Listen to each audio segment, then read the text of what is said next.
Sveiki!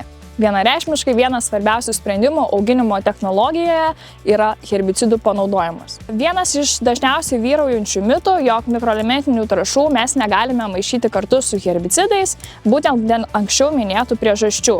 Atliksime bandymus ne tik gamybiniuose laukeliuose, ne tik pas ūkininkus, bet ir moksliniuose laukeliuose, kad įsitikinti, ar tai tikrai yra efektyvu ir kokį mes turėsime rezultatą.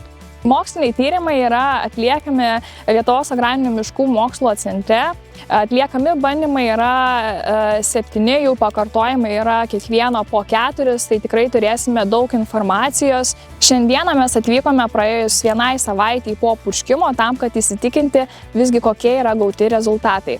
Taigi matome, jog maišant humių ekstraktą arba stimedžiagą kartu su belkaro metazomiksu į piktžolės herbicidai buvo tikrai geriau įnešti, kada mes kalbame apie kultūrinį augalą, apie rapsą. Įsitikinome, kad kultūriniam augalui belkaro metazomikso ir stimedžiago arba humių ekstrakto mišinys veikia dar saugiau.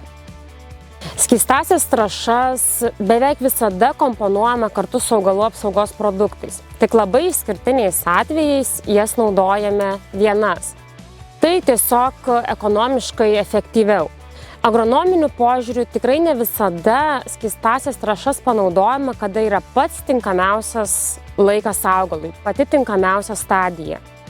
Taigi, naudojant belkarą su metazomiksu, augalas yra pasiekęs 3-4 lapelių stadiją. Tai yra tikrai tinkamiausias laikas panaudoti mikroelementinės arba organinės trąšas.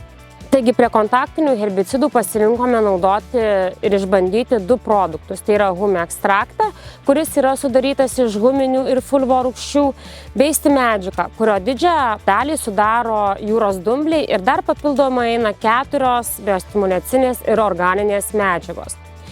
Kurį produktą kada naudoti priklauso, kokio tikslo siekiate ir kokio poveikio norite. Pastebėjome, jog naudojant humių ekstraktą kartu su herbicidais, fulvorūgštys aktyviau perneša herbicido veikliąją medžiagą ir ją paskirsto piktžolėje. Todėl turime, sakykime, dalinai efektyvesnį herbicido veikimą. Fulvorūgštys turi savybę tarsi kempinė sutraukia toksinus. Tai yra labai gerai kultūriniam augalui, kuomet norime visiškai eliminuoti šalutinį poveikį.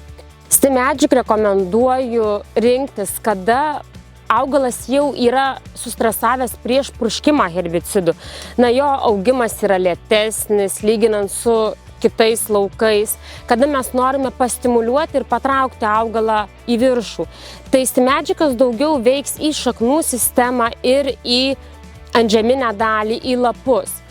Vadovaujantis ilgametę patirtimi rekomenduočiau prie kontaktinių herbicidų nenaudoti skystų mikroelementinių trąšų.